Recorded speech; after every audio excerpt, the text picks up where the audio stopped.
Hi everybody, welcome to engVid.com. I'm Adam. In today's video, we're going to have a bit of a business English lesson and we're going to focus on marketing. But marketing is a very broad area of business. So we're going to focus more specifically on a couple of things. We're going to look at brand and branding, and we're going to look a little bit at promotion after a couple of minutes. So let's start talking about what is a brand, what is a product, what is the relationship between these things? What's the relationship between companies and consumers, etc. So first of all, what is a brand? For most people, if you ask most marketers, they will give you very different answers, but all of them work more or less in the same area. A brand is an image or an identity. It's the image that a company wants the consumers to have, or it's the image that consumers do have, for better or worse. Sometimes the image that the company wants the consumers to have is not the image that they actually do have, in which case they need to do a lot of work, which is called branding, which we'll talk about in a second. Now, a product is the actual thing that the company is selling. It could be an actual physical thing, like a product directly. It could be a service. It could be a combination of these things. And it's very important to understand that brand and product are not the same thing. So I'm going to mention a bunch of companies as examples, but let's start with a brand. I think most people know what Porsche is, or Porsche, depending how you want to say it. And the most famous product that Porsche sells is the 911, or the Boxer, whatever you want to call it. Different times, different names. The 911 is the car, is the particular model of car. But when somebody thinks of Porsche, of course they may think of the 911, but they also might think of other things. So the brand is the full identity in terms of what the company sells, the 911 plus a few other models, what the company stands for. So that when people think Porsche, they think rich people. They think luxury. They think unaffordable to most people, right? So something that makes you a little bit special. But that's exactly the image that the company wants you to have, right? That's what their brand is all about. And these days, branding is extremely important, especially with the new generations, the millennials and soon enough the Gen Zs, who care about different things than the Gen Xers and the baby boomers, the older members of society. So companies are now struggling to understand the new generation, and they're trying to rebrand. So I'm going to actually put this here. Rebrand means change the way they brand themselves. They change the image they're trying to portray. Because young people care more about the environment and climate change, and they care more about ethical business practices, and they care more about sharing the wealth and things like that. They don't want luxury items. They don't want diamonds. They don't want Porsches. They want everybody to be happy and healthy and peaceful, which is a good thing. Not so good for companies that are trying to sell a particular product. So brand and product, two different things. Think of another example. Let's think about McDonald's. McDonald's as a brand and Big Mac as a product. When I think, or when most people think of McDonald's, everybody will have a different idea. And when they think of products, everybody will choose a different product. So some people will think Big Mac, some people will think McChicken, some people will think like the sundae, the ice cream sundae that they sell. Everybody has a different favorite product, but most people will have a very similar idea of McDonald's itself. Fast food.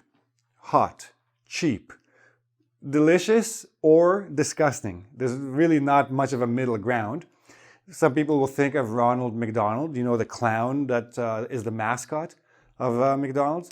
Because Ronald McDonald houses, at least in Canada, they do a lot of charity work. So people have a very good image of McDonald's here.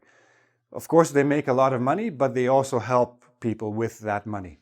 And they provide jobs, etc. So brand and product. Now, branding means thinking a lot about how to create that image. So one of the things they need to think about is the logo, because the first association that people make with a company is the logo. So if you think of McDonald's, the first thing you think of are the golden arches. Or as you're driving along the street and you're a little bit hungry and you see the two arches, the golden arches, right away you know there's food there. There's McDonald's, there's hamburgers or whatever else you like. Starbucks. When you think of Starbucks, you think of that green circle with the lady inside and the weird fish hair. But then you think of Exxon. Exxon, again, I'm not sure everybody knows this company. It's a big oil company. But in North America, when people think Exxon, they don't necessarily have a very good image. Why? Because however many years ago, there was a big accident. One of the tankers carrying their oil crashed into an iceberg and spilled all the oil in the ocean. So people might think that Exxon is an irresponsible company, or that they just care about money, they don't care about nature or the animals or whatever, right? So branding is very important. Obviously, the name is very important. McDonald's, this was the family name of the two brothers who started the company, and it just grew and stayed. Starbucks, very deliberate thinking. Exxon, very deliberate thinking. The name is what's going to stick in the mind. It has to roll off the tongue. So very, very important. Colors. Certain colors are associated with certain emotions or reactions, right? For example, red, again, this is also very cultural. Red in some cultures is a very good color for business. In some cultures, it's a very bad color. Green, very like nature and calm and clean. All these things are very important. And of course, juxtapositions. Juxtaposition means how you place items next to each other. Do you put the name on the top, on the bottom, on the side? Do you put the two images facing each other, if that's what you have? Do they look up and down? How you place things in your logo, in your brochures, in your advertising things. All of these things are very, very important in terms of branding. Now, what you want to create is brand loyalty. So not only do you want brand recognition, which is what branding does, it makes it easy to recognize, I'll just do it like that. A little bit mixed caps, but that's okay. They want you not only to recognize the company, but they want you to stay with that company. They want you to like the company and, of course, the product. So brand loyalty, the best way to measure brand loyalty is word of mouth. How many people are telling their friends about this company? And they're telling their friends and their friends. Not only is word of mouth the best advertising, it's also the best measure of brand loyalty. It means also that this customer or consumer is not going to the competition. They come back to the same brand every time. This is especially common in food items. Like if you go to a supermarket, you can go to the shelf and you want milk, let's say. If you go to a Canadian supermarket, for example, you will see 6 different brands, 6 different companies selling milk. Most people will buy the exact same one every single time because they like the milk and they like the company. They trust the company. And that's what brand loyalty is mostly about, trust. Then you also have to think about positioning. So part of branding is actually positioning. Which part of the market do you want your company to be associated with, or your products associated with? Do you want people to think of your company or your product as budget items, or do you want them to think of them as luxury items? So let's look at Louis Vuitton, for example. I can go and buy a bag anywhere for like even a leather bag for like $20, let's say. But if I go to Louis Vuitton, I can spend maybe $2,000 on a bag. But if I'm thinking of Louis Vuitton bag as a luxury item that I can be proud of and walk in the street and people will look at me, maybe I will spend that money. If all I need is something to carry my groceries home from the supermarket, then budget is all I need. So what do you want your product to represent? What do you want your company to represent? That's positioning. You can be premium. Premium means like a little bit better quality. So people automatically think better quality. You could be niche. So this pronunciation, niche, like E-E sound. Niche means very, very specialized, right? So you have a very particular part of the market that not many people are filling. Not many companies are trying to be there. So you have very little competition.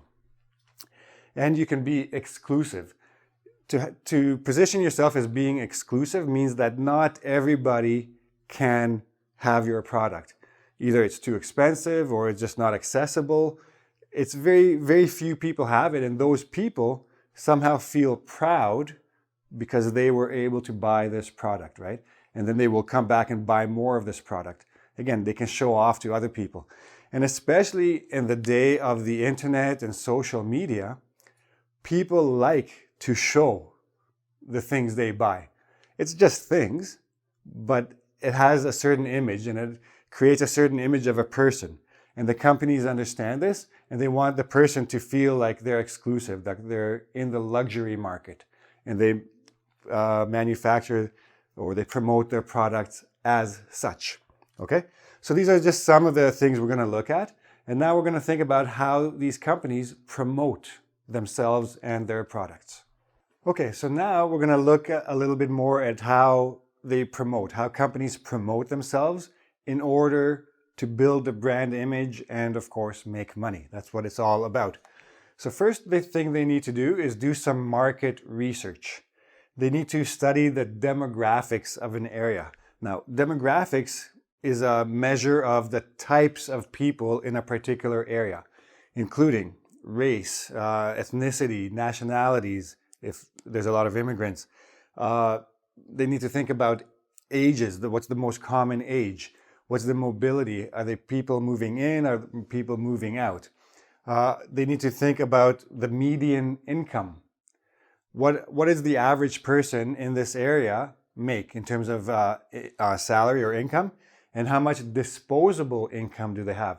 So disposable income is the income that is left after you've paid all your bills. So you get a certain amount of money every month from your employer.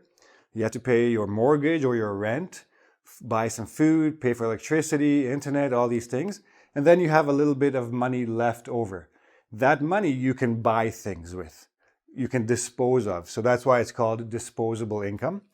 So all of this makes up your target audience. The company needs to decide who do they want to target, who do they want to try to sell to, and whether that fits within the demographics of an area. So that's your market research. Then you have to basically start or figure out how to get market penetration. This is especially if you're going into a place where you don't already have basically a visibility or a standing. So penetration, to penetrate, means to enter. So and another thing they want to do, if they're already in the market, then they want to try to corner the market.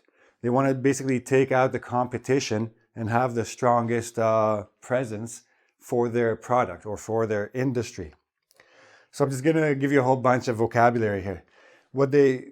If they're in a market, and part of cornering the market is increasing market share. So for example, if you think about a market as a pie chart like this, it's not the clearest, but let's say this is my company. These are my competitors. I want a bigger piece of the pie. So what I need to do is figure out how to go from there and then make these guys smaller, and now this is me.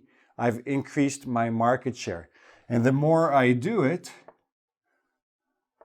now I'm starting to corner the market. Okay, so that's the mission, that's the goal of any marketing department.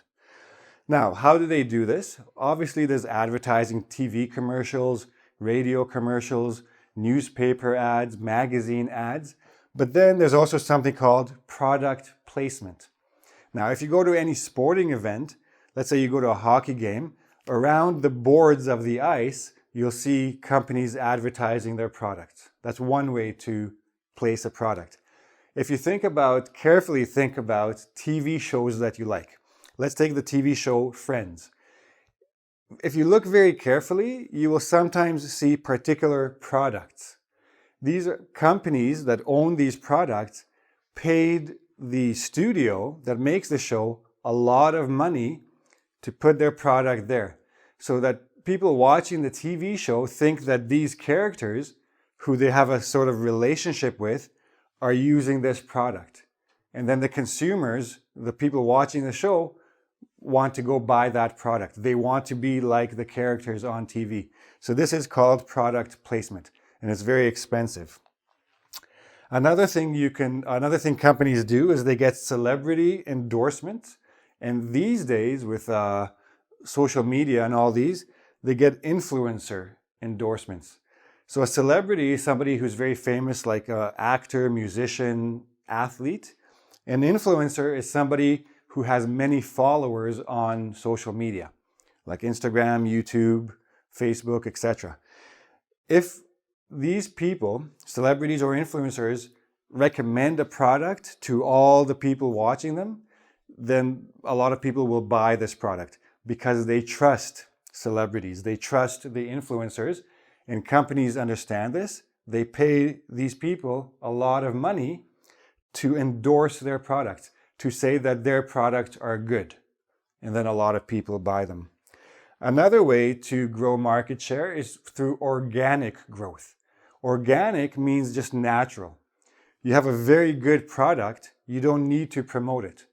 People will find out it's a good product, word of mouth, they will tell each other about this product, and more people will start to buy it. But this is very, very difficult to achieve. Because again, if you go into a supermarket, you will see shelves and rows and aisles of shelves with so many different products. It's very difficult for any one product to stand out. And that's why they need to go through all these steps in order to become the market leader. Okay?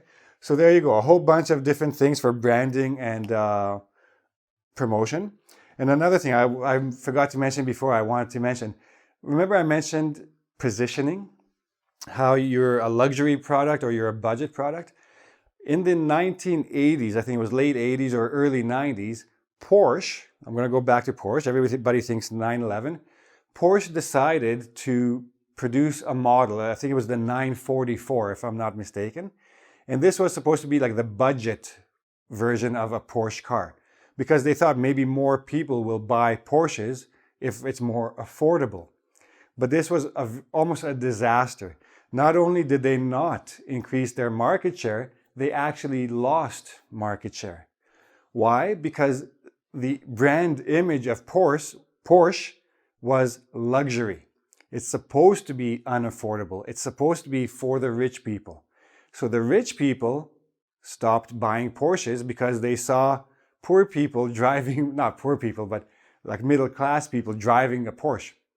So if I'm a very rich person and I'm driving a Porsche, and here's a middle class person driving a Porsche next to me, I don't really feel very special anymore.